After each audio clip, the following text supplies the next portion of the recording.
Let's create this one-of-a-kind wood sign using edding markers of the Calligraphy collection. These can be used on terracotta, wood, cardboard, or canvas. They can be found on Amazon, Michaels, or dickblick.com. They are wonderful to use straight out of the package, no prepping required for these markers. And let's go ahead and get started.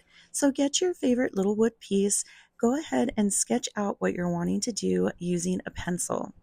Then I went ahead and grabbed the 2.0 calligraphy pen and I'm going to create faux calligraphy. So what that means is that at every downstroke, I'm going to thicken the line so that way we can create a faux calligraphy effect.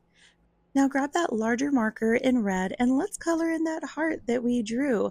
That is always the fun part, right? Is coloring it in. Now, before you know it, you got a cute little sign that you can hang in your home or office. Make sure to like, comment, and subscribe for more videos.